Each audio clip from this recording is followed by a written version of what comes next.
Hi everyone, we're going to discuss MTP in this particular video. Ma'am हम कौन सी MTP discuss करने वाले हैं? पहला सवाल कि हम 2016 सिलेबस की MTP डिस्कस करने वाले हैं या फिर 2022 सिलेबस की? Well we are going to discuss both. Having said that, आपको ये समझना पड़ेगा कि ऐसा नहीं है कि 2016 के सिलेबस की MTP है तो वो 2022 वाले बच्चों पे एप्लीकेबल नहीं है. There are certain portions of course which have to be eliminated conveniently considering your syllabus, but majority of the content या क्वेश्चंस जो हैं हमारे वो दोनों सिलेबस के लिए एप्लीकेबल हैं. और एडवाइस है मेरी ये सिंसियर कि हमारी 2022 के MTPs एंड 2016 की MTP ये दोनों आपको पढ़ने चाहिए. ठीक है. इन केस आपको कन्फ्यूजन होता है, आई ट्राई कि मैं थोड़े कुछ लिख पाऊँ तो आई विल राइट कि ये कॉमन क्वेश्चन है, but even if I skip that you should know it. If you do not know कि भाई आपके सिलेबस में कौन सा क्वेश्चन इनकॉर्पोरेटेड है और कौन सा क्वेश्चन नहीं इनकॉर्पोरेटेड है तो बड़ी प्रॉब्लम है. फिर भी अगर आपको लगता है कि कोई भी चीज़ में कंफ्यूजन है, so I am here to give the clarity only. देखो, MTP आके डिस्कस करना, ये MTP आके आपको गाइड करने का मतलब ये नहीं होता है कि हाँ ये क्वेश्चन नहीं आंसर है, ये क्वेश्चन नहीं आंसर है, भाई वो दिख रहा है ना. ये एक ऐसा पर्पस होता है जिसको कई बार इग्नोर कर दिया जाता है. I would say confusion clear करना. कैसा कन्फ्यूजन? आप यहाँ पहला सवाल जो मुझे दिख रहा है, मुझे तो वहीं कन्फ्यूजन दिख रहा है.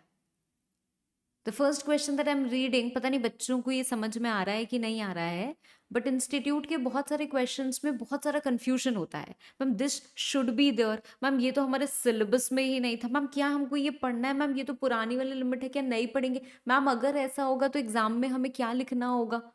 तो ये जो छोटे छोटे कन्फ्यूजन होते हैं, कई बार क्वेश्चन में कुछ पूछा है भाई, आंसर में कुछ और दे दिया. मैम क्या ये लिख के आना है एग्जाम में?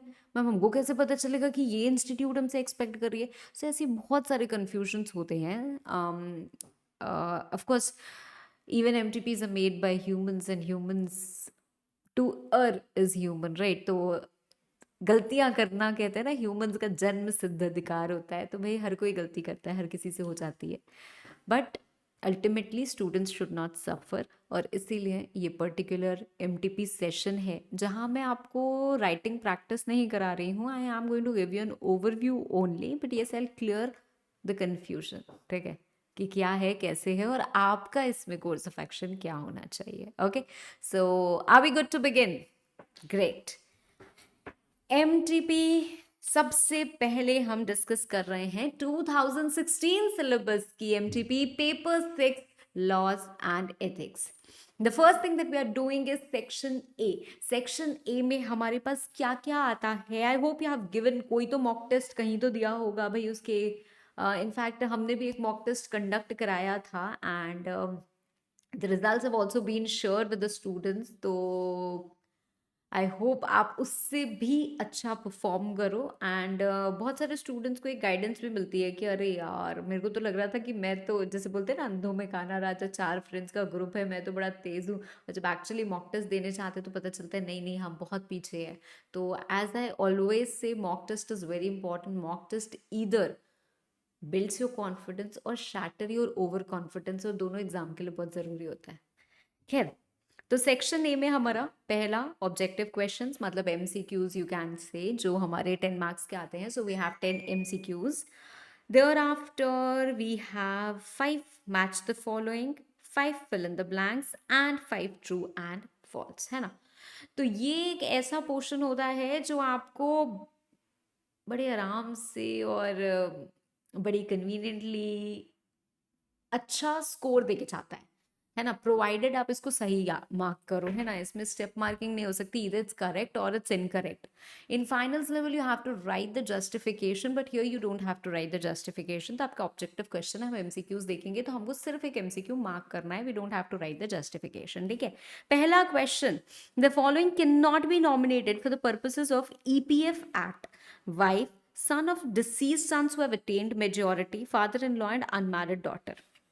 अब देखो, आइडियली इफ वी गो यहाँ पे क्यों कन्फ्यूजन है, मेरे हिसाब से कन्फ्यूजन आपके मन में ज़रूर होना चाहिए अगर आपने अच्छे से पढ़ाई की, अगर नहीं है तो फिर लग रहा होगा अरे मैम हमको तो पता ही नहीं था ये सब भी कुछ है क्या।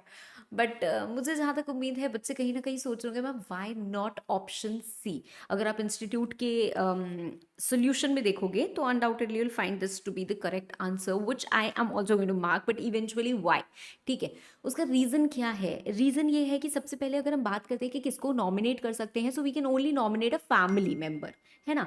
अगर आपकी फैमिली नहीं होती है तो अदर देन फैमिली, अदरवाइज अगर आप फैमिली अटेन कर लेते हो तो that nomination becomes void and I you have to renominate, है ना।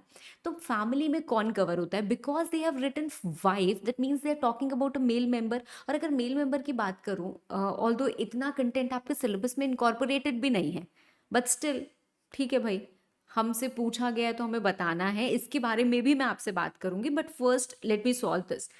वाइफ क्या है?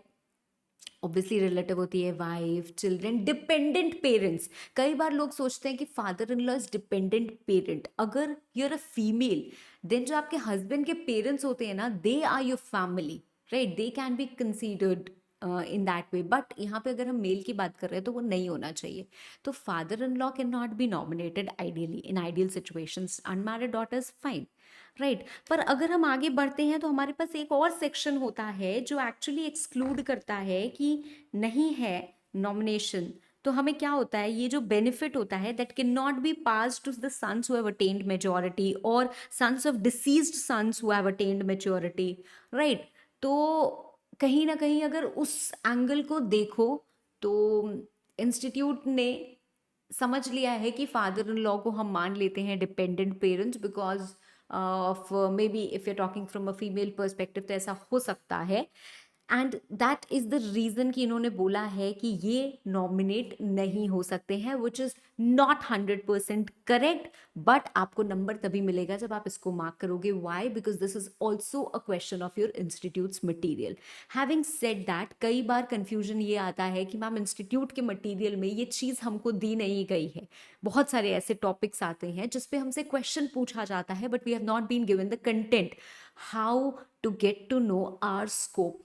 As I always say, your focus should be to read the entire content and thereafter never skip the questions which are given in this institute's material. क्योंकि institute अपने material के question के बाहर नहीं पूछता है, वो क्वेश्चन को ही बाहर का पूछ लेता है। ठीक है, तो आप जब भी कभी बाहर का चीज देखोगे तो आप देखोगे वो पर्टिकुलर क्वेश्चन मटेरियल में जरूर था। सो इट्स वेरी इंपॉर्टेंट कि आप इंस्टीट्यूट के मटेरियल के जो पीछे के क्वेश्चंस हैं ना उनको जरूर करिए if you want to score well in your examination.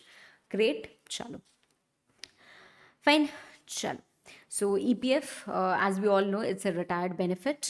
आगे बढ़ते हैं भाई। For filing nomination for receiving the gratuity after the death of the employee, nomination is to be submitted in. Nomination हम कैसे सबमिट करते हैं? It is submitted in duplicate. This is something जो आपको याद होना चाहिए। इफ यू डोंट रिमेंबर तो याद कर लो। Question number 3, under Factories Act, certificate of fitness to be young worker is to be granted by। देखो जब हम पढ़ते हैं ना about young worker adolescent, then it is mandatory to obtain the certificate of fitness, otherwise उनको काम करने नहीं मिलता है फैक्ट्री में। ठीक है, तो सर्टिफिकेट ऑफ फिटनेस हम कहाँ से ऑब्टेन कर सकते हैं? सर्टिफिकेट ऑफ फिटनेस हम ऑब्टेन करते हैं from the certifying surgeon. Certifying surgeon ऐसा नहीं है कि कोई सर्जन वर्जन ऐसे कुछ होता है, मेडिकल प्रैक्टिशनर होते हैं। गवर्नमेंट उनको ये पोजीशन देती है and we make an application to them and we get that certificate, है ना। तो किससे हम ऑब्टेन करते हैं या कौन ग्रांट करता है? It is the certifying surgeon. Question number 4. Under LLP Act, which one of the following document is required to keep for more than 5 years? देखो जब हम LLP Act पढ़ते हैं ना तो उसमें कुछ डॉक्यूमेंट्स ऐसे हैं जो हमको परमानेंटली रखने होते हैं। जैसे इनकॉर्पोरेशन डॉक्यूमेंट होता है, इनकॉर्पोरेशन डॉक्यूमेंट कंपनी का हो या एलएलपी का हो, उसको हम कभी भी आग नहीं लगाते हैं, है ना। वो हम रखे रहते हैं, रखे रहते हैं, रखे रहते हैं, रखे रहते हैं। जैसे वो पहले प्यार का पहला गुलाब रखते हैं ना, वैसे नहीं, उसको भी हटा देते हैं, उसकी भी शेल्फ लाइफ होती है। नहीं, बट इसकी नहीं होती है, इसको हम नहीं हटा सकते हैं for any such reason. There are certain documents which have to be kept for 5 years and there is one document which has to be kept for 21 years। वो कौन सा डॉक्यूमेंट होता है? All papers, registers, refund orders and correspondence relating to LLP liquidation accounts. ठीक है, तो ये document of course more than 5 years हो गया। क्यों? क्योंकि 21 years हो गया। चल, question number 5, who will not be considered as an employee as per Employees State Insurance Act 1948?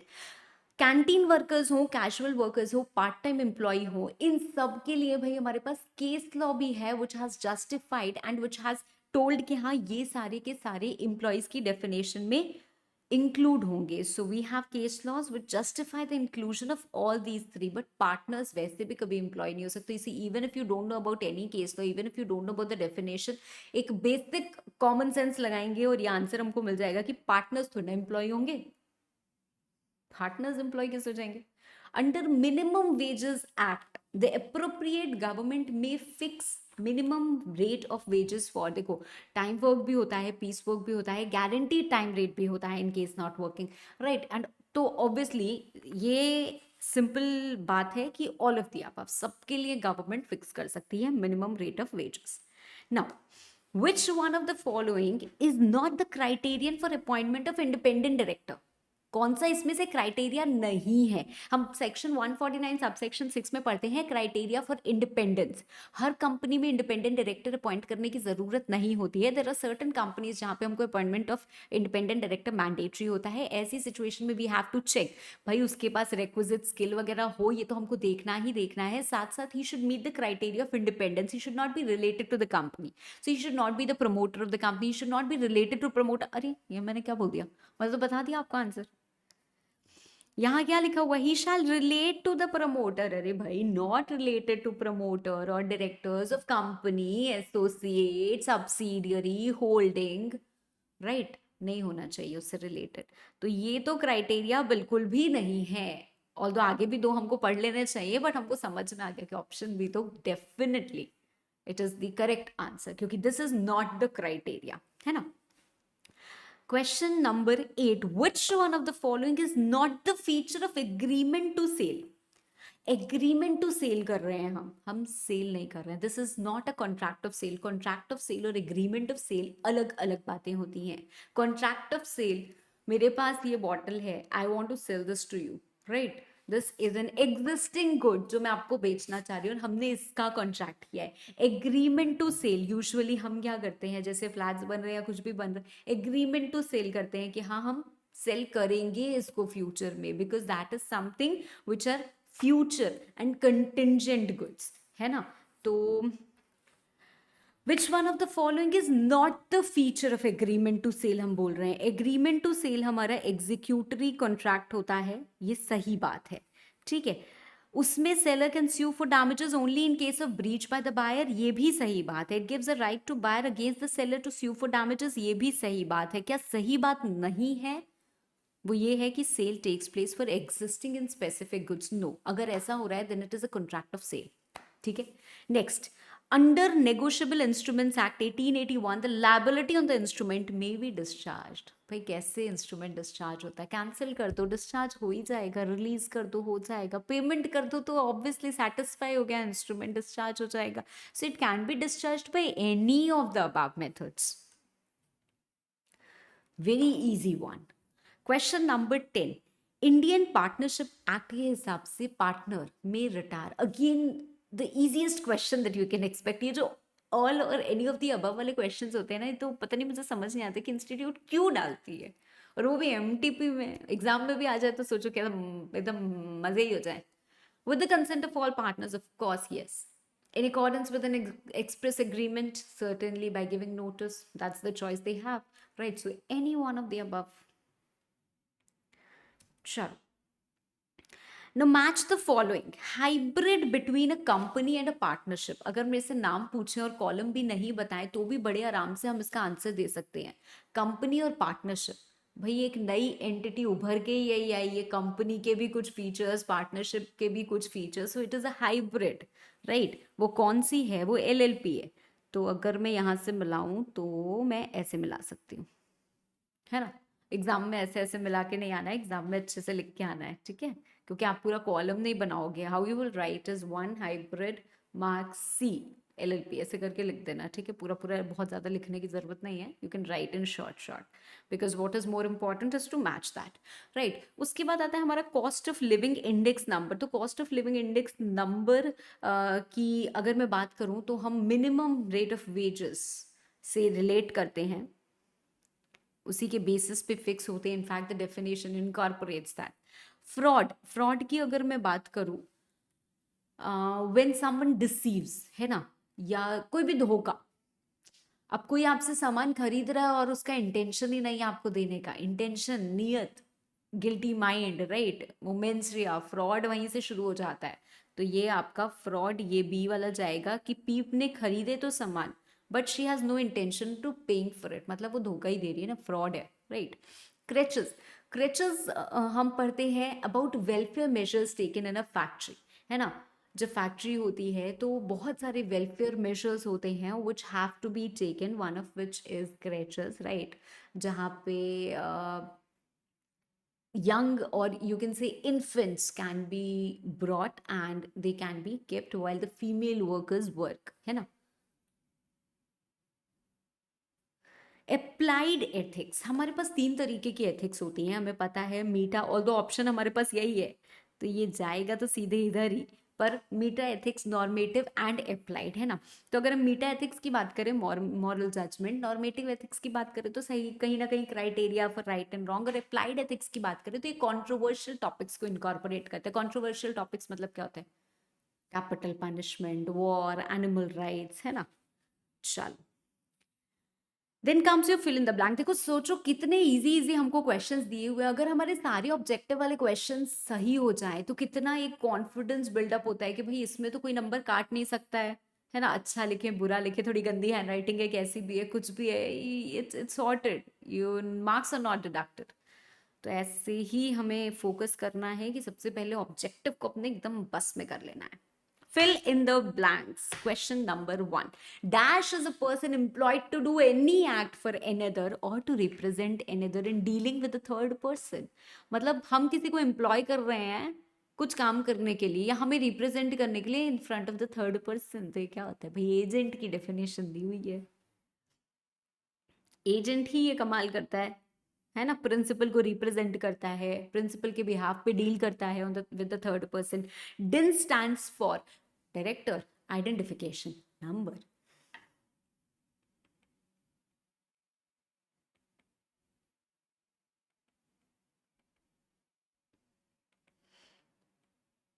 मीटा ethics deal with the nature of, अरे अभी अभी तो बताया मॉरल जजमेंट, ऊपर अभी तो हमने डिस्कस किया, ये तो रिपीटेटिव चीज हो गई। हालांकि ऊपर अप्लाइड एथिक्स पूछा था, नीचे मीटा एथिक्स पूछ लिया। A negotiable instrument endorsed in blank, मतलब किसी का नाम नहीं लिखा हुआ है, हमने एक नेगोशिएबल इंस्ट्रूमेंट बनाया है पर हमने उसको ब्लैंक एंडोर्स किया हुआ है, मतलब जिसके हाथ में आ जाएगा उसको पेमेंट मिल जाएगी। So it is payable to bearer, है ना? जिसके हाथ में है, बियरर इंस्ट्रूमेंट हो गया ना, ऑर्डर इंस्ट्रूमेंट नहीं हुआ। क्यों? क्योंकि किसी का नाम नहीं लिखा है, it is endorsed in blank. Under Employee State Insurance Act 1948, standing committee shall consist of dash members of the corporation। तो कॉर्पोरेशन के अंदर जो हमारी स्टैंडिंग कमिटी आती है उसमें हमारे 3 मेंबर्स कॉर्पोरेशन के भी होते हैं। हमारे पास चेयरमैन होता है, 3 मेंबर्स कॉर्पोरेशन के, 3 members of corporation representing state government. तो बहुत सारी चीज़ें हैं, इलेक्टेड मेंबर्स होते हैं बाकी 8। यहाँ पे हमारे पास क्या हो गया? 3 members of corporation. Okay, now state whether the following statements are true और फॉल्स। यहाँ पे भी आपको कोई जस्टिफिकेशन देखने की जरूरत नहीं है, all you have to write is true और false. All companies are required to appoint at least 1 woman director. False. सारी कंपनीज में अगर जरूरत पड़ जाएगी तो भाई काफी वुमेन एम्प्लॉयमेंट हो जाएगा, बट ऐसा है नहीं, हमारे पास लिस्टेड कंपनीज हैं। कुछ पब्लिक कंपनीज या तो उनका turnover is more than equal to 300 crore और their paid up capital is more than equal to 100 crore. So ऐसी कंपनीज में हमें वुमेन डायरेक्टर की जरूरत होती है। Next, gratuitous bailment continues even after the death of either of the bailor और the bailee. ना, कैसे ऐसे चल पाएगा? बिल्कुल भी नहीं चल पाएगा। It terminates. An establishment shall be deemed to be newly set up by reason of change in its location, management or ownership। नहीं यार, अगर यहाँ से मैं मान लो मुझे यहाँ से निकाल दिया जाए और मैं 2 गली छोड़ के अपना ऑफिस सेटअप कर लूँ, तो क्या मेरा ऑफिस आज सेटअप हुआ है? The answer is no, right? So this is again false. A dismissed employee is entitled to wages in lieu of quantum of leave at the time of his dismissal. Yes, true. Provided other things being constant. ठीक है, आपको हर case में compensation नहीं मिलता है, but अगर ऐसे ही आपको retrench किया जाता है, so you get the wages in lieu of the quantum of leave at the time of dismissal. अगर आपको dismiss किया जाता है, so you will get that compensation. ठीक है, मतलब wages in lieu of quantum of leave. Actually, it's not about retrenchment compensation, but I hope you get that. One of the advantages of business ethics is diversity in achievements. False. Business ethics ka advantage diversity in achievements would be really no, because if we go behind ethics, so we don't find that. Now moving to section B. Section B की तरफ हम बढ़ते हैं. Section B हम थोड़ा quickly discuss करेंगे because इसके answers आपको ऑलरेडी दिए हुए हैं. हाँ, कहीं पे भी कुछ भी चीज़ें ऐसी हैं तो वो मैं क्लैरिफाई ज़रूर करती हुई चलूंगी. As per Indian Contract Act, what are the position of minors agreement and effect thereof. तो बहुत सारी चीज़ें होती हैं. माइनर के साथ आप कंट्रैक्ट करते हो, सबसे पहली बात वो वॉइड एब इनिशियो होता है, so it can not be later on ratified. ठीक है, आप ऐसा नहीं कर सकते that it can be ratified on attaining majority. No, because ये वॉइडेबल नहीं होता है कि नहीं अब हम एक्सरसाइज करेंगे, अब हम नहीं करेंगे, ऐसा कुछ. इट इज़ वॉइड एब इनिशियो. तो सबसे पहली चीज़ आपको ये याद रखनी है. Law of estoppel doesn't apply. मतलब आप माइनर के साथ काम करो, उसने भला ही आपको बोला था कि मैं तो 20 साल का हूँ, मैं तो ऐसा हूँ, मैं तो ऐसा हूँ, वो कोर्ट में जाके बोलेगा जज साहब मैं तो माइनर हूँ. So you can always plead that minority, and when he pleads that minority it is all valid. So you can not hold minor liable for anything. ठीक है, कि मतलब उसने ऐसा बोला था कि ये तो मेजर है, तो आप उसको नहीं, यार वो माइनर है, वो बच्चा है, वो कुछ भी बोल सकता है. ठीक है. Doctrine of restitution does not apply against a minor. That is something which you must incorporate in your answer. आपको पता होना चाहिए कि भाई इस केस में क्या होगा, हमको कभी भी वो रिलीफ नहीं मिलेगा. No ratification on attaining majority. This is something that I have already told you. कई बार ऐसा होता है कि माइनर के बेनिफिट में जो चीज़ें होती हैं, जैसे minor can be admitted to benefits of partnership. Minor can also hold fully paid up equity shares, है ना. मतलब वहां पे उसको सिर्फ बेनिफिट मिल रहा है, उसका कुछ लायबल नहीं हो रहा है, उसका कुछ नुकसान नहीं हो रहा है, तो ऐसा जरूर हो सकता है. माइनर को आप एजेंट की तरह अपॉइंट कर सकते हो, पर माइनर क्या होगा, लायबल नहीं होगा. Minor can not become the principal, but he can become the agent. ठीक है, और he will not be liable for his act. So सोच समझ के माइनर को अपना एजेंट बनाना चाहिए. माइनर को आप इंसॉल्वेंट नहीं डिक्लेयर कर सकते हो. भाई माइनर की कोई एसेट लायबिलिटीज ये सब चीज़ें नहीं होती हैं कि यार he is unable to pay, he is declared as insolvent, अब इसका रिसीवर लाओ, ये कुछ नहीं होएगा ऐसा. ठीक है, कभी भी माइनर किसी के साथ भी एग्रीमेंट करता है, मान लो मैंने और एक माइनर ने मिलके किसी के साथ एग्रीमेंट किया, तो हमारे बीच जो भी डीलिंग्स हुई सब वैलिड. आप माइनर को लायबल नहीं ठहरा सकते हो. आप कुछ भी होगा तो आप मुझे लायबल ठहरा सकते हो. सो जो जॉइंट मेजर पर्सन होता है ना, that is going to be held liable for everything. And अगर माइनर को कोई नेसेसरी सप्लाई करता है तो माइनर स्टेट इज लायबल. ठीक है, but minor can not be held personally liable for the same. अगला क्वेश्चन हमारा आता है, state the circumstances when an agent is personally liable. देखो, for all the acts lawfully done by the agent is not liable. उस situation में third party के towards कौन liable होता है? It is the principal who is going to be liable towards the third party for all the acts done by the agent. How ever, अगर foreign principal है, भाई हम foreign के laws में थोड़ा ना जाके उसको पकड़ के लेके आएंगे. अगर पर्सनल लायबिलिटी एजेंट ने अपनी बना ली, expressly provided that I am going to be liable, then the agent is going to be liable. अगर you are not disclosing the principal कि आप किसके बिहाफ पे काम कर रहे हो, तो हमें तो आप ही दिख रहे हो, हम आप ही को धर लेंगे, है ना, पकड़ लेंगे. Okay. When the principal cannot be sued because maybe he's a foreign ambassador, or maybe कुछ ऐसा है that the law restricts that he cannot be sued, then we'll sue you only. right? When you exceed your authority, see, if in the normal situations you will not be liable, but when you exceed your authority or you commit a breach, then you are going to be personally liable. When you pretend to be the agent, when you sign an agreement without telling कि मैं एक agent हूँ, that means you're pretending to be the principal ideally, और जब trade या customs ऐसे होते हैं जब एजेंट को लायबल ठहराया जा सकता है. So there are different cases that you have to write. Short में लिखना सारे केसेस, बिकॉज केसेस बहुत सारे हैं and marks coverage is only 5.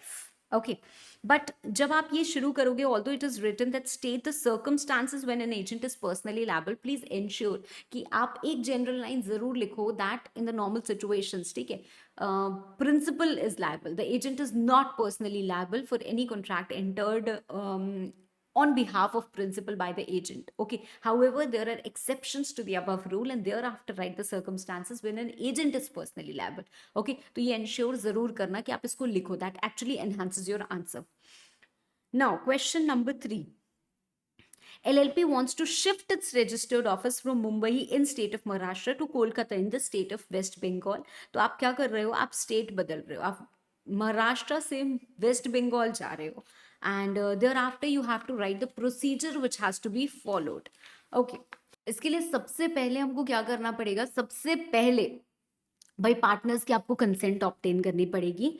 तो the first thing that you have to do, registered office आप चेंज कर सकते हो in the manner which is provided in partnership agreement. The first thing that you need to do कि आप meeting बुलाते हो partners की and you obtain their consent. What you also need to obtain is the consent of your secured creditors. ठीक है, तो secured creditors की भाई लिस्ट बना लेते हैं, एंड आप वन स्टेट से अनदर स्टेट में शिफ्ट कर रहे हो, then you need to obtain their consent. आपको न्यूज़पेपर में पब्लिश करना होता है. ठीक है, एलएलपी क्या करेगी, एक जनरल नोटिस पब्लिश करेगी at least 21 days before filing any notice with the registrar. Newspaper कौन सा, English newspaper and the vernacular newspaper जिस डिस्ट्रिक्ट में आप हो. आप एक फॉर्म 15 फाइल करते हो having respective jurisdictions, right? Within 30 days of obtaining the consent. आपने पार्टनर्स की कंसेंट ले ली, उसके 30 डेज के अंदर अंदर you file this form, and जहाँ पे आप प्रपोज कर रहे हो टू बी शिफ्टेड, तो वहाँ पे भी आप form 15 along with the attachments file करते हो, and then of course you have the agreement, and that's it. I think उतना आपके लिए लिखना काफ़ी होगा. अब आपका जो न्यू रजिस्टर्ड ऑफिस आ जाता है, तो वो आप सारी की सारी चीज़ें, ऐसा नहीं है कि हमारा लेटर हेड जो है वो चल रहा है तो उस पर पुराना एड्रेस ही छप रहा है, नहीं, that is not going to be. You have to get hold of new address on all the documents also, जहाँ पे भी wherever it occurs, right? So if you do not comply with this, you also have a penalty and punishment. But मैं मानती हूँ कि penalty और punishment आपको नहीं याद होगी, तो यहाँ पे आपसे procedure पूछा गया है, you can skip that punishment if you don't remember. Next question. Anil draws a bill of exchange payable to him on Sushil, who accepts the bill without consideration. यहाँ पे accommodation bill की बात कर रही है. In general हमारे पास क्या होता है कि without consideration चीज़ें अलग होती हैं, right? We don't get much rights if it is a without consideration instrument. यहाँ पे क्या हो रहा है भाई, अनिल ने ड्रॉ किया था ऑन सुशील, जिसने एक्सेप्ट कर लिया, ठीक है, विदाउट कंसीडरेशन, मतलब he said okay fine, I am going to make the payment. हम इनके बीच में कोई भी कंसीडरेशन इन्वॉल्व नहीं है. Now Anil has given the bill to Ajay for good consideration. That means we can consider Ajay to be HDC, है ना, होल्डर इन ड्यू कोर्स हो गया. State the rights of Anil and Ajay. तो हमसे पूछा गया है कि अनिल के क्या राइट्स हैं और अजय के क्या राइट्स हैं. क्या आपका आंसर डिफरेंट होता अगर अनिल ने ये इंस्ट्रूमेंट दिया होता अजय को आफ्टर मेच्योरिटी? एकोमोडेशन बिल के केस में हम पढ़ते हैं आफ्टर मेच्योरिटी ऑल्सो. तो सबसे पहली बात, अगर बिल बिना कंसीडरेशन के बनता है तो कोई ऑब्लिगेशन क्रिएट नहीं होता है. दैट मीन्स अगर हम बात करें ये अनिल और सुशील के बीच में, they do not have any obligation of payment because it is a bill which is created without consideration. पर ऐसी सिचुएशन में अगर पार्टी ट्रांसफर कर देती है to a holder for consideration और उसके बाद जितने को भी पास ऑन होता है, they have the right to sue the prior parties, right? They have the right to recover amount from the prior parties. ठीक है, तो Anil is not entitled to sue Sushil, सबसे पहली बात, क्योंकि हमसे दो लोगों की राइट पूछी गई है, अनिल की और अजय की. तो अनिल, आप सुशील को स्यू नहीं कर सकते हो. Why? Because there is lack of consideration between the two of you. Ajay is entitled to sue both Anil and Sushil, ठीक है, क्योंकि अनिल ने दिया है the prior parties, right. So he is entitled to sue, and even if the instrument was transferred after maturity, he is still entitled to sue, right? Because accommodating bill में हमने ये पढ़ा हुआ है. Now, next question हमारा, what are the different kinds of deductions that can be made from wages? Okay, so deductions हमारे पास बहुत सारे होते हैं भाई. फाइन लगाना है हमें, कोई आपने कुछ गलत काम किया है तो उसका फाइन लगा हुआ है. फाइन का हमारे पास in fact it is displayed on the notice board also in the factories.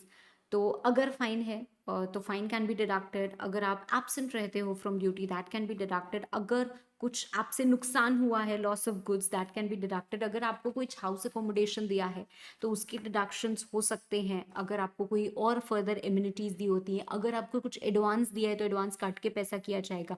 अगर आपने कुछ लोन ऑब्टेन किया हुआ है, it has to be everything approved, okay.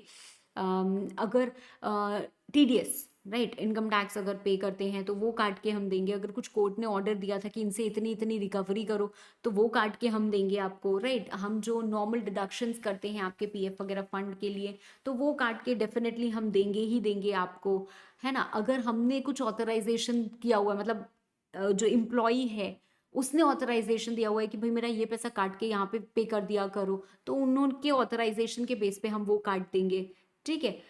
तो इतनी तो बहुत ही जनरल चीज़ें हैं जो आपको डेफिनेटली पता होनी चाहिए. उसके बाद हमारे रेलवे से जुड़े हुए एक आध पॉइंट्स आते हैं. If you remember great, if you don't remember try to remember, ठीक है.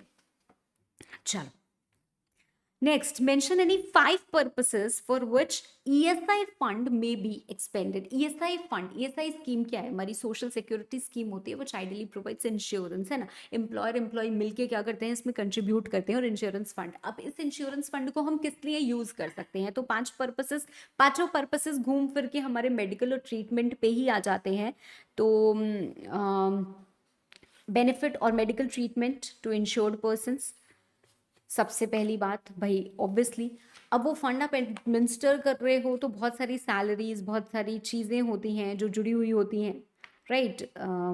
For the services that you are setting up, office services जो भी आप सेटअप करते हो, तो उसके लिए you establish, you maintain the hospitals or dispensaries or institutions in this regard. उसके लिए you make any payment to government towards the cost of medical, उसके लिए. एंड डिफरिंग एक्सपेंडिचर, कॉस्ट डिफरे करते हैं ना हम, पहले पेमेंट कर दिया उसके बाद वो डिफरे कर रहे हैं, right. So for that also, for improvement of health insurance, ये सारी चीज़ें जो भी हैं, ठीक है. तो ये ऐसे पर्पसेस हैं which are clearly given in the act. You must know that and you have to write that only.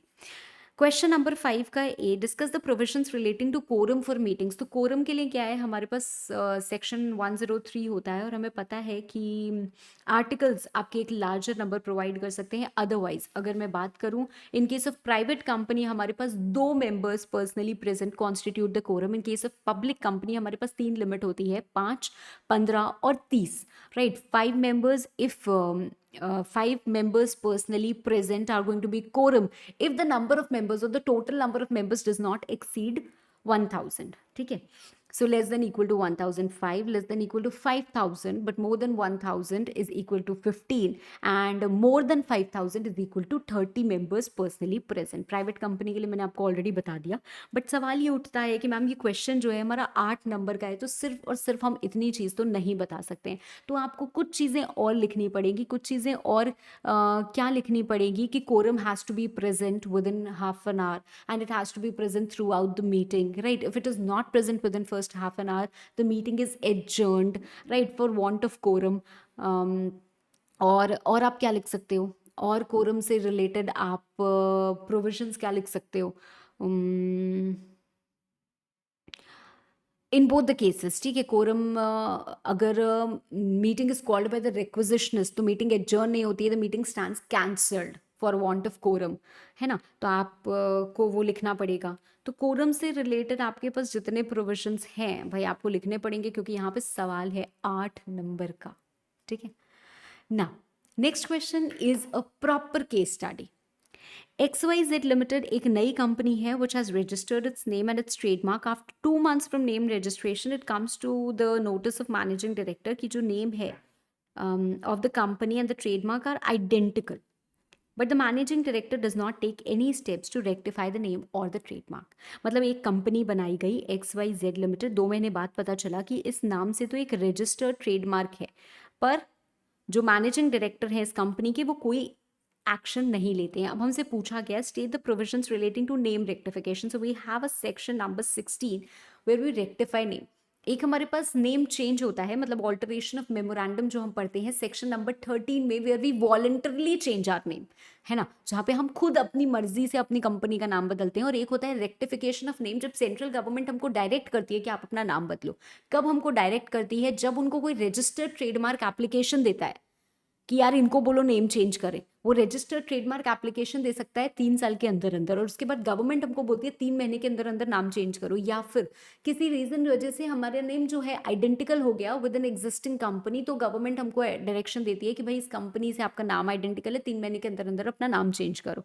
Okay, so central government gives us a direction. Okay, now यहाँ पे पूछा गया है when central government is of the opinion कि आपका नाम identical है एक कंपनी से, तो गवर्नमेंट हमको डायरेक्शन देगी and we have to change within 3 months. Fine. दूसरा बोला गया है कि रजिस्टर्ड प्रोप्राइटर ऑफ ट्रेडमार्क वो एप्लीकेशन देते हैं गवर्नमेंट को, तो वो एप्लीकेशन दे सकते हैं 3 साल के अंदर अंदर. अगर उन्होंने बियॉन्ड दैट दी है तो government can not compel us to change the name, right, they can not compel us. उसके बाद वो रिक्वेस्ट कर सकते हैं, ठीक है, वो हमें कंपेल नहीं कर सकते हैं कि हम अपना नाम चेंज करें. So application has to be made within 3 years of incorporation of the new company with new name और चेंज ऑफ नेम, जैसा भी हमारा केस है. ठीक है, तो बिल्कुल ऐसा किया जा सकता है. And by simply passing an ordinary resolution in this regard we can change the name and we can adopt a new name. अगर हम ऐसा नहीं करते हैं तो गवर्नमेंट खुद हमारा नाम चेंज कर देती है और उसके बाद हमको उस नाम के साथ जीना पड़ जाता है. Although we can still go ahead and change our name, change the name of the company. ठीक है, तो बाद में हम जैसे वॉलंटरी चेंज करते हैं तो उसके बाद हम वॉलंटरली चेंज कर सकते हैं. बट अगर हम यहाँ पे नहीं करेंगे तो government is going to take that step and government is going to change the name for us. Okay, now हमसे और भी कुछ पूछा गया है. Mention the procedures to be followed if XYZ limited changes its name और obtains a new name. तो भाई वॉलंटरी चेंज,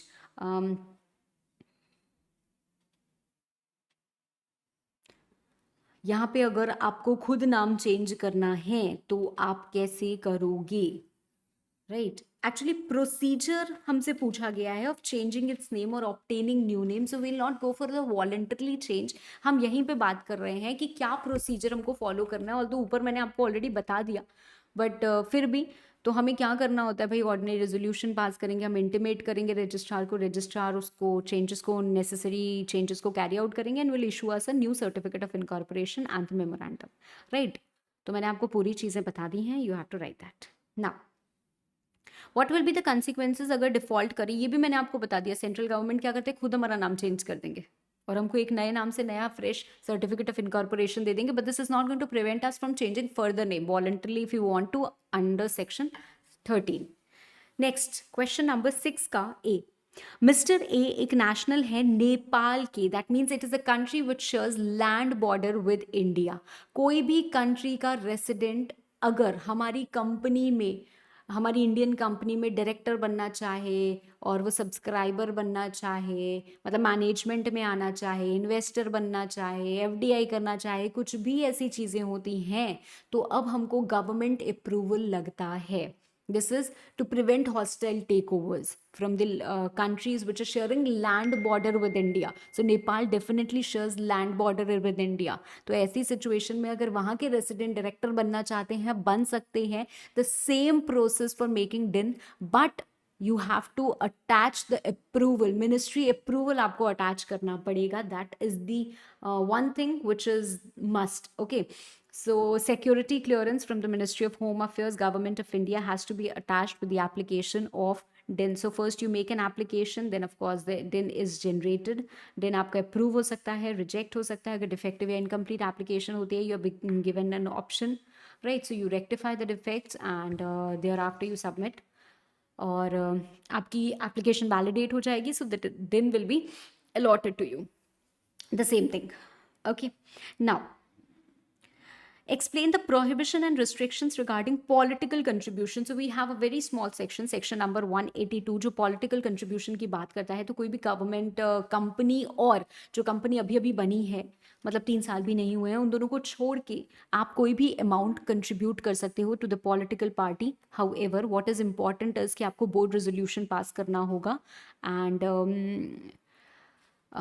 कई बार ऐसा होता है कि हम कंट्रीब्यूशन कर रहे हैं बट वो इनडायरेक्टली कर रहे हैं, so that is also going to be treated as the contribution for political only. अब आइडियली ये सेक्शन बहुत ज़्यादा रेलिवेंट रह नहीं गया है because earlier we had limits, now we don't have the limit, right. तो आप कोई भी अमाउंट का कंट्रीब्यूशन कर सकते हो. All you have to do is disclose that in your P&L account. Okay, तो जितना भी आपने टोटल कंट्रीब्यूशन किया that should be reflected in your P&L account. That is the main thing and you have to do it by account paid cheque only.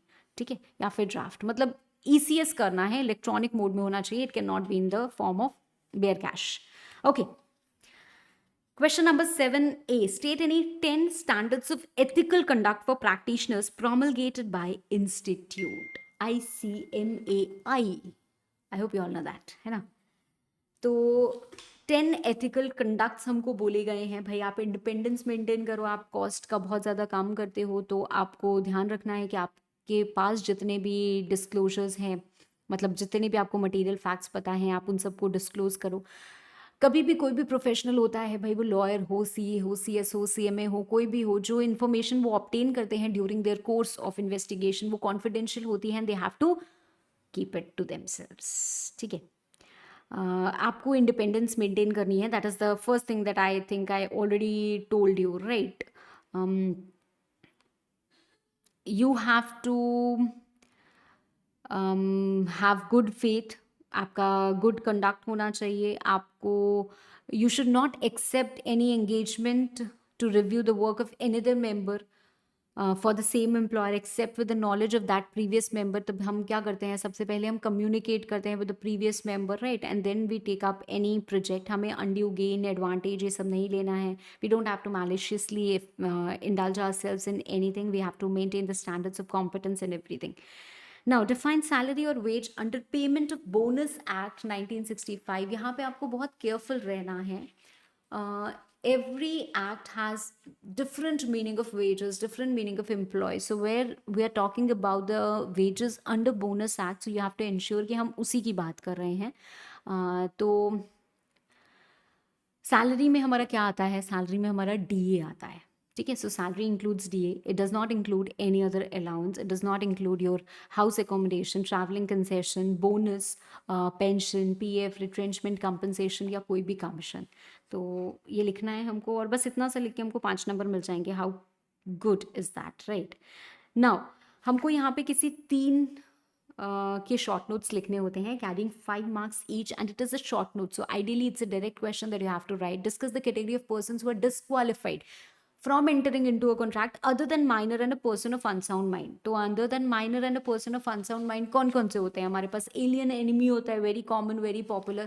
convicts होते हैं, insolvents होते हैं, they are all disqualified. they cannot enter into contract under the Indian Contract Act. of course हम सिर्फ इतना नहीं लिखेंगे, we will explain these also. ठीक है.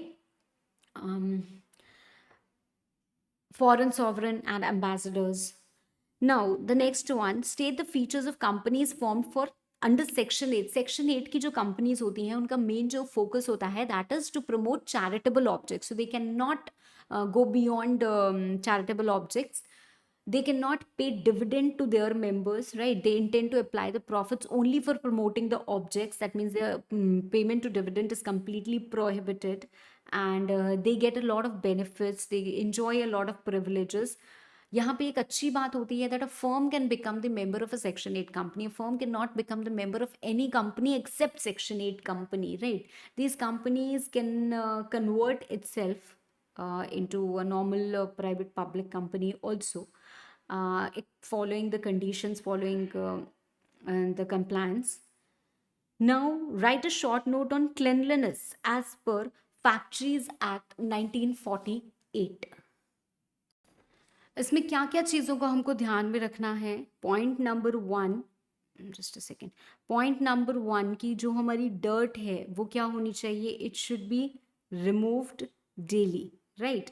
डर्ट मतलब जो हमारे स्टेयर केस होते हैं, पैसेजेस होते हैं, ऑफ कोर्स वहाँ पे आप डेली क्लीनिंग करोगे and that has to be remove daily, right. अगर हमारी जैसे फ्लोर की आप क्लीनिंग करते हो तो it has the tendency to become wet, there should be a proper drainage system कि हाँ मतलब वो ड्रेन होके बाहर चला जाए। So what else you have to remember is proper drainage, right. जो आपकी वर्कर्स फ्लोर होती है that has to be cleaned, workers floor every week. कैसे आप क्लीन करोगे? With proper disinfectant. You have to paint और you have to repaint the wall, ceiling, staircases once in every 5 year. भाई घर का भी तो रंग पेंट कराते हैं ना, once in every 5 years, okay. You have to paint and varnish all doors and windows at least once in every 5 years, ठीक है। तो बेसिकली कुछ पॉइंट्स हैं जो बस हमको लिख देने हैं and that covers our cleanliness part. Okay, so now we are discussing MTP of 2022 syllabus, set 1 हम डिस्कस कर रहे हैं। सबसे पहले इसके सेक्शन ए का क्वेश्चन नंबर 1 MCQ। अगेन यहाँ पे हमारे पास 12 MCQs हैं of 1 mark each. Slightly different हमारे पास यहाँ पे पेपर होता है। We do not have the match the following. तो हमारे पास 12 MCQs, यहाँ पे 2 मार्क एडजस्ट किए गए, ट्रू एंड फॉल्स में 2 मार्क एडजस्ट किए गए और 1 mark fill in the blanks में एडजस्ट किया गया। So we have 12, 7 and 6 marks respectively with the same. Section A remains the same, मतलब टोटल रिमेन्स द सेम, ठीक है। तो MCQs डिस्कस करते हैं। सबसे पहले, the proposal of a commercial transaction can be accepted. कैसे आप एक प्रपोजल को, इंडियन कॉन्ट्रैक्ट एक्ट के बेसिक्स में है ये, कैसे आप एक प्रपोजल को एक्सेप्ट कर सकते हो? By notice of acceptance, yes. By performance of condition of proposal, of course yes. By acceptance of consideration for a reciprocal promise, yes. So all of the above, हर तरीका है। Which one of the following amounts to safety measure under Factories Act 1948? Artificial humidification no, ventilation, fencing नहीं, हम safety measure की बात कर रहे हैं। So it is definitely first aid appliances, we also read about it, welfare measures prescribed under the act for the workman, right. Question number 3, the age of an adolescent worker under factories act is. देखो यहाँ पे हमारा लिए ये बोला जाता है ही has completed the 14th year, तो यहाँ पे आइडियली 14 ईयर्स ही है। Just a second. और हमने पहले भी ये डिस्कस किया है that they are not allowed to work unless they obtain the certificate of fitness. Question number 4, which one of the following will not be included in the definition of wages and payment of gratuity act. देखो payment of gratuity act में हमारा DA include होता है। It does not include your bonus, it does not include your commission, it does not include your HRA, over time या any other allowance. तो यहाँ पे पूछा गया है विच one of the following will not be included. So DA is also not included.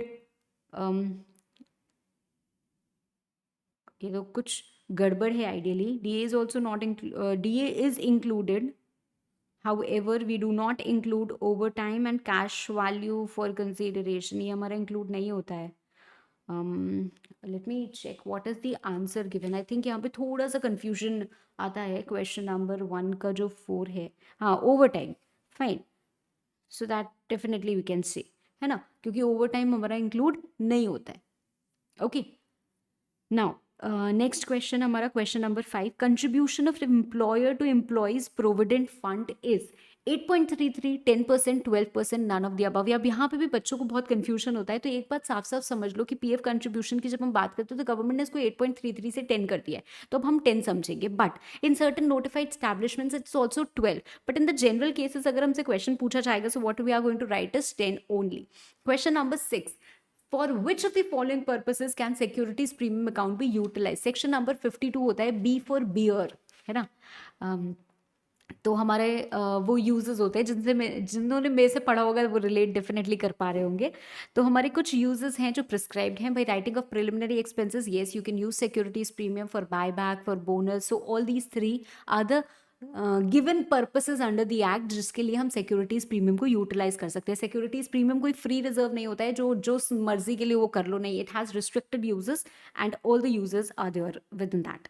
Quorum for AGM, अब यहाँ पे हमें बोला जा रहा है कि पब्लिक कंपनी है। हमने पढ़ा है ना कि कोरम्स क्या होता है, आर्टिकल्स में prescribe higher number, otherwise it's 2 for a public private company, and public company के लिए 5, 15 और 30 का स्लॉट होता है. अगर if it is more than 5000 then it definitely goes for 13 members personally present. Which one of the following is a method for voting, इसमें से कौन सा है method for voting? Show of hand से भी हम वोट कर सकते हैं, इलेक्ट्रॉनिक मीन से, पोल से, so all of the above. Question 9, the minimum age prescribe for appointment of managing director is. अब यहाँ पे मिनिमम एज ये गलत लिखा हुआ है, आइडियली यहाँ पे ये मिसप्रिंट है, और ये मैक्सिमम एज हमसे पूछना चाह रहे हैं. ठीक है, मिनिमम एज, अच्छा नहीं नहीं, ये हमसे मिनिमम एज ही पूछना चाह रहे हैं. आई एम सो सॉरी, वो दूसरे क्वेश्चन में कुछ मिसप्रिंट था, यहाँ पे तो ठीक ही दिख रहा है ना. तो मिनिमम एज पूछा है, डोंट गेट कंफ्यूज. हमारी जो मिनिमम एज है ना वो यहाँ पे होती है 21 ईयर्स. मैक्सिमम एज हमारी क्या होती है? Maximum age is 70 years. Okay, so after that you need SR. अगर उससे भी बाद में हमको अपॉइंट करना है तो उसके लिए हमको एसआर चाहिए होता है. ठीक है, तो केयरफुली देखना.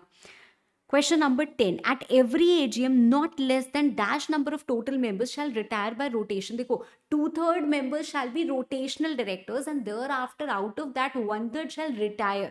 तो यहाँ पे retire के लिए पूछ रहा है, so it is going to be 1/3. 1/3 shall retire. The relationship between laws and ethics is, कोई भी relationship simple नहीं होती है. All the relationships in the world are complex, है ना. तो यहाँ पे भी आंसर बड़ा सिंपल है भाई, कॉम्प्लेक्स होती है. रिलेशनशिप है तो कॉम्प्लेक्स है. Ethics are the set of moral principles that guide a persons. भाई हमारे बिहेवियर को गाइड करता है, हमारा रिलीजन नहीं. प्रोफेशन तो छोड़ दो, हमारे पेरेंट्स, टीचर्स हमारा हार्डवर्क प्रोफेशन गाइड नहीं कर पा रहे तो एथिक्स क्या गाइड करेगा, है ना. Religion is predetermined, predefined, right. Are ethics don't guide that. तो जनरल हमारा क्या होता है? Behaviour. Okay, then we come to the true and false.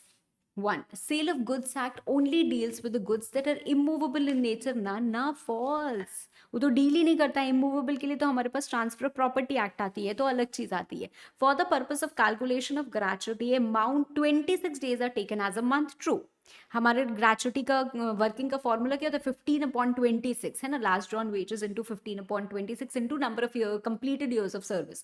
तो वैसे हम क्या करते हैं? ग्रेचुटी को कैलकुलेट करते हैं.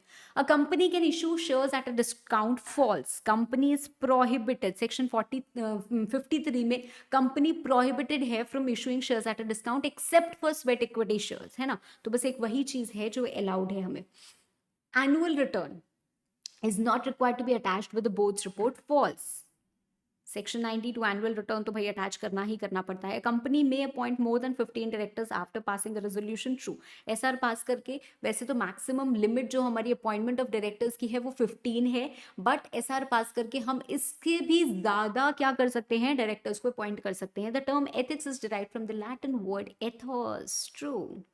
Ethics is a requirement for human life. यहाँ पे भी बच्चों को बड़ा कंफ्यूजन आ रहा है कि मैम ये फॉल्स क्यों लिखा है. ये तो सही बात है ना, वही तो बात है, सही है. Ethics is a requirement for human life. यार ऑक्सीजन नहीं है. Ethics is a choice. You may have ethics. ऐसा ही है क्या? आज तक जिस इंसान से भी आप मिले हो आज तक इस दुनिया में, किसी ने आपको धोखा नहीं दिया है. तो बच्चे आप अभी बहुत छोटे हो, right? We have a lot of requirement, but human life के लिए requirement नहीं है. It's not a necessity, it's actually a choice. तो उसी को सोच के this is statement is false, but इसके बहुत सारे perceptions, बहुत सारे interpretations हो सकते हैं. We will keep it simple. Fill in the blanks. Negotiable instrument endorsed in blank is payable to the, very simple, ये तो उसमें भी था, bearer. LLP is a, LLP क्या होती है? एक बॉडी कॉर्पोरेट होती है. Body corporate. Employees provident fund is administered by EPF act. EPF act of course यहाँ पे आपको ईयर लिखना पड़ेगा, आपको याद है तो बहुत अच्छी बात है. Now comes the next question. Preference share capital holders are not entitled. अब ये जो दिया है ना, ये एग्जैक्टली सेम क्वेश्चन आपके मटेरियल में भी दिया हुआ है, which actually is creating a lot of confusion. मतलब समझ नहीं आ रहा है कि इंस्टीट्यूट क्या बोलना चाह रही है. Preference share holders are not entitled to, और इनके आंसर में क्या लिखा रहता है? इनके आंसर में शायद कुछ ऐसा लिखा रहता है, एक मिनट, कि they are not entitle to dividend, क्या लिखा रहता है, कुछ ऐसा ही देखा था मैंने, 1 मिनट मेरे को टाइम तो देखूँ जरा। अरे यार, हाँ क्या आंसर ही, लो मेरे पास आंसर ही नहीं है। हाँ, they are not entitled to dividend and any surplus in the winding up proceedings. अब ये आइडियली करेक्ट नहीं है, ठीक है। अगर आप इसका मीनिंग ऑब्टेन करोगे तो ये बहुत ही गलत सी स्टेटमेंट बोल रहे हैं, but because they have the same fill in the blanks in their material and they have given the same answer, they have copied it and यहाँ पे उन्होंने लिख दिया है, तो इसका सिर पैर आप मत ढूंढने की कोशिश करना। ऐसा नहीं है कि preference share holders are not entitled to dividend, they have a preferential right to dividend बाबा। बाद में क्या होता है, प्रेफरेंस शेयर कैपिटल हम उसको भी कहते हैं whether they have a right to participate in that extra dividend and winding up surplus proceedings और नॉट। हो सकता है उनके पास वो भी एक एडिशनल प्रेफरेंस, वो भी एक राइट हो, तो एडिशनल राइट हो या ना हो तो भी हम प्रेफरेंस शेयर कैपिटल बोलते हैं, तो उस तरीके का सेंस है, उसको थोड़ा सा घुमा दिया है और गलत इंटरप्रिटेशन के साथ ये फिल इन द ब्लैंक निकाल दिया है। तो यहाँ पे आप लिख लेना वही, बट मुझे उम्मीद नहीं है कि ऐसा क्वेश्चन पूछना चाहिए, बट अगर पूछेंगे तो भाई कुछ तो करना पड़ेगा। Share capital of the company include stock, section 2 clause 84 हमको क्लियरली शेयर की डेफिनेशन बताता है, और शेयर बोलता है, share mean share in the share capital of the company and include stock, ठीक है। तो share means share capital of the company and include stock, तो आइडियली यहाँ पे होना चाहिए शेयर इंक्लूड स्टॉक, बट ठीक है, इतनी तो हम गलतियां माफ कर देते हैं ना इंस्टीट्यूट की। चलो, ओपननेस, ओपननेस क्या है, हमारे 7 प्रिंसिपल्स ऑफ पब्लिक लाइफ, इहूला। इहूला पता नहीं आपको समझ में आया या नहीं आया, इट इज इंटेग्रिटी, ऑनेस्टी, ऐसे करके मैंने अपना कुछ शॉर्ट फॉर्म बनाया हुआ है। खैर, ओपननेस उसी में आता है, और ओपननेस का यहाँ पे सिंपली मीनिंग दिया हुआ है कि openness means the holders of public office should act and take decisions in an open and transparent manner. तो ये एक सिंपल सी बात है, कुछ कंफ्यूजन वाली चीज़ है ही नहीं, और हम लिख सकते हैं, ठीक है। तो कुछ क्वेश्चंस ऐसे थे यहाँ पे जो कंफ्यूजन वाले थे, जिनको मैंने एड्रेस कर दिया है। मूविंग टू सेक्शन बी, यहाँ पे हम क्विक डिस्कशंस करेंगे because we have undoubtedly all the direct questions, हमारे पास कुछ है ही नहीं यार सोचने समझने के लिए। What are the essential elements of a contract, वाह, इससे इजी क्वेश्चन बताओ क्या मिल सकता है आपको, ऐसा क्वेश्चन मिल रहा है और आप एक प्रोफेशनल एग्जाम क्लियर करके एक सीढ़ी ऊपर जा रहे हो, तो धन्यवाद, कोटि कोटि धन्यवाद देना चाहिए हमारे इंस्टीट्यूट को। क्या होता है भाई, ऑफर होता है, एक्सेप्टेंस होती है, intention to create legal obligation होता है, कंसीडरेशन होता है, लॉफुल ऑब्जेक्ट होता है, लॉफुल कंसीडरेशन होता है। जो पार्टीज होती हैं वो कॉम्पिटेंट होनी चाहिए कॉन्ट्रैक्ट के लिए, right. It should not be an agreement expressly held to be void, right, जिसको आप परफॉर्म ही नहीं कर सकते, there has to be free consent. तो जितने भी एसेंशियल एलिमेंट्स होते हैं सारे के सारे लिख देने हैं।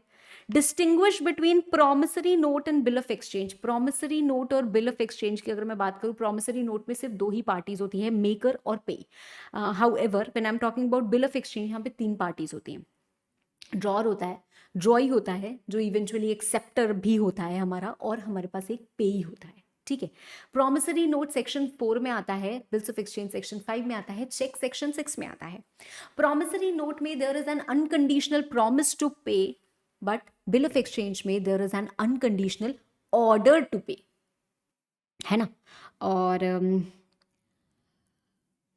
लाइबिलिटीज के बारे में हम लिख सकते हैं कि प्रोमिसरी नोट में जो प्राइमरी लाइबिलिटी होती है that is of the maker, और बिल ऑफ एक्सचेंज में जो प्राइमरी लाइबिलिटी होती है हमारी वो होती है एक्सेप्टर की, और सेकेंडरी लाइबिलिटी क्या होती है, वो ड्रॉर की होती है, ठीक है।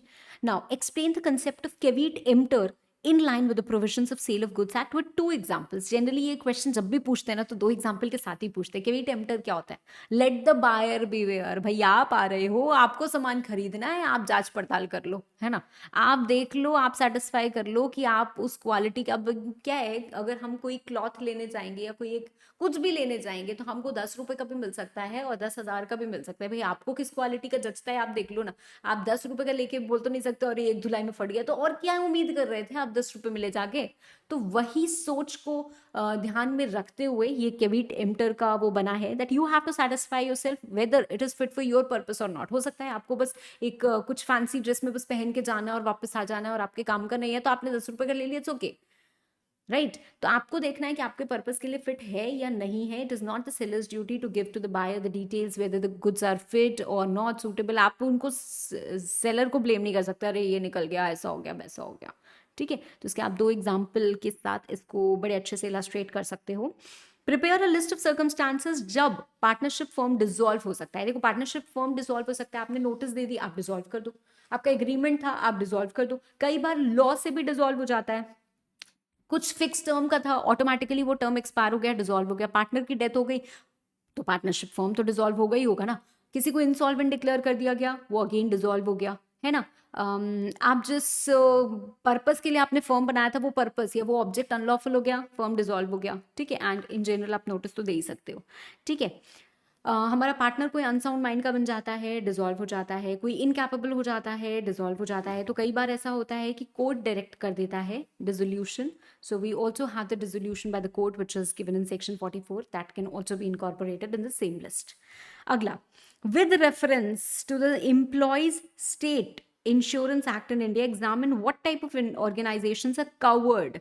ठीक है, तो सारी फैक्ट्रीज आती हैं हमारी, इंक्लूडिंग गवर्नमेंट फैक्ट्रीज। सबसे पहली बात, अप्रोप्रिएट गवर्नमेंट जो होते हैं वो किसी भी स्टैब्लिशमेंट पे या क्लास ऑफ स्टैब्लिशमेंट पे एक्सटेंड कर सकते हैं ये by giving 1 month notice of intention of doing so by putting a notification in the official gazette. और एक बार जो फैक्ट्री एस्टैब्लिशमेंट पे ये लग जाता है तो उसके बाद उनके अगर number of persons fall below कर जाते हैं तो भी ये क्या लगता है, it is going to continue to apply, ठीक है। Then comes your reconcile the time limit for payment of wages, keeping in view the provision of the code on wages। तो हमारा जो नया कोड आया है भाई, अगर आप डेली वर्कर हो, डेली बेसिस पे काम कर रहे हो, तो at the end of your shift आपको पेमेंट मिल जानी चाहिए। अगर वीकली बेसिस पे है तो last working day of the week, ठीक है। मतलब जैसे अगर पूरे हफ्ते के लिए जा रहे हैं तो संडे से पहले सैटरडे को शाम को मिल जाना चाहिए, ठीक है। फोर्टनाइटली बेसिस है तो before the end of the second day after the end of the fortnight, right. Monthly basis पे है तो before the expiry of 7th day of the succeeding month, मतलब जैसे मार्च का काम किया तो 7 अप्रैल के पहले पहले मिल जाना चाहिए, ठीक है। और अगर भाई किसी को भी डिसमिस किया जाता है, रिट्रेंच किया जाता है, तो उसको 2 दिन के अंदर अंदर आप ये पेमेंट कर देंगे, फाइन। तो ये पेमेंट की time limit, this I would consider this as important, आपको याद होना चाहिए। अच्छा, कुछ बच्चों का एक ये भी मन में डाउट आ रहा है कि मैम एक और सेट 2 भी तो आ गया है, तो सेट 2 की भी एमटीपी। देखो अब शायद सेट 2 की एमटीपी की वीडियो मैं नहीं पुश कर पाऊँ बिफोर योर एग्जामिनेशन, बट मेरे जो सुपर 30 क्वेश्चंस आएंगे तो उसमें मैंने उसको ज़रूर इनकॉर्पोरेट किया है, ठीक है। तो उसके इंपॉर्टेंट जो क्वेश्चंस हैं वो हमने अच्छे सिलेक्ट करके उसमें ज़रूर डाले हैं, तो आपका कुछ मिस आउट नहीं होगा, ठीक है। बाकी आप एक बार ओवरव्यू तो ले ही सकते हो, है ना। कुछ कंफ्यूजन का पॉइंट रहता है तो डेफिनेटली वी कैन कनेक्ट, है ना। नेक्स्ट क्वेश्चन हमारा, demonstrate the procedure for alteration of memorandum of association. अब ये काफी बड़ा सा क्वेश्चन हमसे पूछा गया है, 10 नंबर का। मेमोरेंडम ऑफ एसोसिएशन की अगर हम बात करें तो उसमें नेम चेंज आ जाता है सबसे पहले, सेक्शन 13 का नेम चेंज, जब हम वॉलंटरी चेंज करते हैं, ठीक है। तो नेम हम कैसे चेंज कर सकते हैं, हम गवर्नमेंट से अप्रूवल लेते हैं एंड हम एसआर पास करते हैं, तो ये 2 चीज़ करके हम नाम चेंज कर सकते हैं, ठीक है। शॉर्ट में आप प्रोसीजर लिखिएगा, बहुत डिटेल में मत जाइएगा। उसके बाद आती है हमारी सिचुएशन क्लॉज की बारी।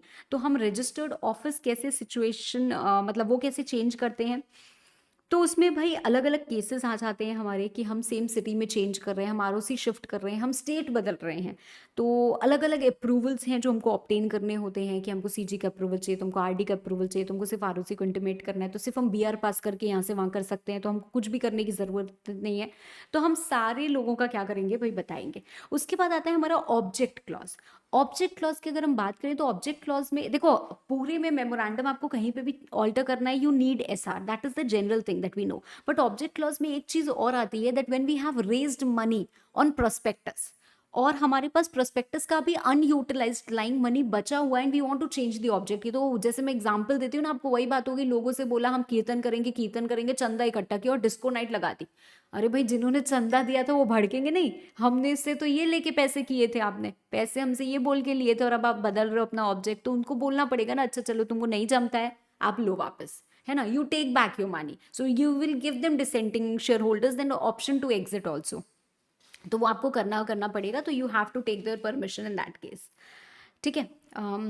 बाकी आप सिर्फ इतना ही लिखते हो when we are talking about the alteration of memorandum of association, because when we talk about the capital clause that is in the entire different chapter, और वहाँ पे अलग चीज़ें हैं, तो हम इतना लिखते हैं तो हमको आराम से नंबर मिलते हैं। एसर्टेन द इंफॉर्मेशन ये क्वेश्चन देख के मेरा दिमाग जो गया ना घूम गया। सर्टेन मेरे एकदम से आई वाज लाइक कि अरे यार फाइनल का क्वेश्चन इंटर में कैसे आ गया। आईपीओ पढ़ा है क्या यार, बताओ। फाइनेंशियल इंफॉर्मेशन क्या जानी चाहिए आईपीओ में, आपको कैसे पता होगा आपको। ठीक है, पब्लिक ऑफर हमने पढ़ा है कि प्रोस्पेक्टस में क्या कंटेंट्स होते हैं, तो हम उतना लिख सकते हैं कि सेक्शन 26 के हिसाब से प्रोस्पेक्टस में क्या होना चाहिए जो सेबी बोलता है। सेबी ने जब तक नहीं इसमें प्रिस्क्राइब किया तब तक जो सेबी के रेगुलेशंस है उसके हिसाब से तो हम उतनी चीजें लिख देंगे। हम कंप्लायंस डिक्लेरेशन मतलब जो भी चीजें हमको पता है हम उतना लिख देंगे, पर हम सिर्फ उतना ही लिख सकते हैं। इंस्टीट्यूट ने क्या किया, सेक्शन 27 का जो अभी हमने बोला ना कि अगर आपने रेज किया है तो मतलब अगर आप वेरिएशन करना चाहते हो तो वो सारी चीजें भी लिख दी। यार वो नहीं लिखना है, आपको पता भी कैसे चलेगा कि वो इंस्टीट्यूट एक्सपेक्ट कर रही है, और अगर कर रही है तो बहुत गलत कर रही है। ठीक है, तो हम सेक्शन 26 का हमको जितना कंटेंट पता है हम वही लिख के आएंगे। ओके, नाउ क्वेश्चन नंबर 6 का ए, demonstrate the procedure for rotation and reappointment of a member of board of directors। तो भाई कैसे रोटेट होंगे और कैसे रीअपॉइंट होंगे ये दोनों चीज़ें हमें बतानी है। सेक्शन 152 में हम पढ़ते हैं कि 2/3 हमारे क्या होते हैं, रोटेशनल होते हैं, जिसमें से 1/3 रिटायर होते हैं। ठीक है, किस सीक्वेंस में रिटायर होते हैं, all that point we are going to write. ठीक है,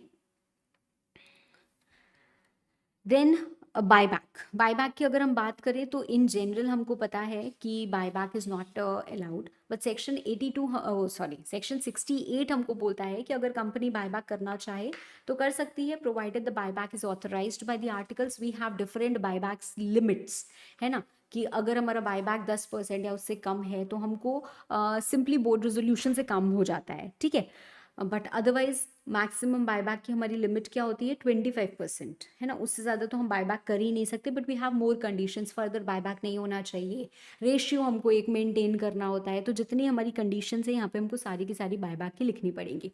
question number 7A, examine the provisions of payment of gratuity act related to determination of eligible employees and mode of payments with relevant examples. ठीक है, तो determination of eligible employees, भाई सबसे पहली बात तो हम देखते हैं कि 5 साल का टेन्योर है कि नहीं है। हम देखते हैं कि ग्रेचुटी जब पेबल हुई है तो एप्लीकेशन एम्प्लॉय ने की है या नहीं की है, right. And thereafter when we talk about the mode of payment, तो gratuity is going to be paid in cash if so desired by the payee in demand draft or bank check to the eligible employee, उसका nominee या उसका legal heir जो भी हमारे साथ situation में है, right। So we will write about the mode of payment what we have read। again हमारा एक question आता है, analyze the standards of ethical conduct। तो it is the same question that we have discussed in 2016 syllabus also, so I'm not rediscussing the same। Question 8 आता है, demonstrate the methods of ADR, alternate dispute resolution process in India. तो हमारे ADR क्या होते हैं, out of court settlement, है ना। तो आउट ऑफ कोर्ट सेटलमेंट हमारे मीडिएशन हो सकती है, कंसीलिएशन हो सकती है, नेगोशिएशन हो सकती है, आर्बिट्रेशन हो सकता है। ठीक है, तो ब्रॉडली सबके बारे में आपको थोड़ा लिखना पड़ेगा। In fact we have Lok Adalat also, what is arbitration, what is conciliation, what is mediation, right. थोड़ा बहुत उसका डिफरेंस, तो this is something that you have to write. And lastly we have last question जो हमारे पास है, क्वेश्चन 8 का B, mister X was appointed as a partner of LLP but just after 3 months, 3 महीने बाद ही was declared undischarged insolvent. I hope you know the process. Insolvency का आपको प्रोसेस पता है कि इंसॉल्वेंसी के लिए कैसे होता है, एप्लीकेशन होती है, तो तब तक जब तक कोर्ट ऑर्डर नहीं दे देता है तब तक हम उसको अनडिस्चार्ज्ड इंसॉल्वेंट बोलते हैं। आफ्टर दैट उसको वापस से कॉन्ट्रैक्ट्स में एंटर करने की राइट रहती है। ठीक है, तो यहाँ पे हमको क्या बोला गया है, can he continue as a partner because he was solvent when he was appointed as a partner. देखो सब्सिक्वेंटली अगर कोई इंसॉल्वेंट हो जाता है तो he can not continue, that is the bare fact, right. कोई भी इंडिविजुअल LLP का पार्टनर बन सकता है अगर या I would say the other way round नहीं बन सकता है अगर वो अनसाउंड माइंड का हो, अनडिस्चार्ज, इंसॉल्वेंट हो, या उसने इंसॉल्वेंसी की एप्लीकेशन दी हो, वो पेंडिंग हो, राइट? तो यहाँ पे he can not continue as a partner, right? Because he is not capable to become the partner according to LLP act, ठीक है? तो छोटा सा कंटेंट है, बट मार्क्स इसके हिसाब से मुझे लगता है 7 मार्क्स अवे मोर, बट ठीक है, कहीं ज़्यादा कहीं कम मैनेज कर लेते हैं, बैलेंस कर लेते हैं. So I hope you have understood the entire MTP. Wish you all the very best.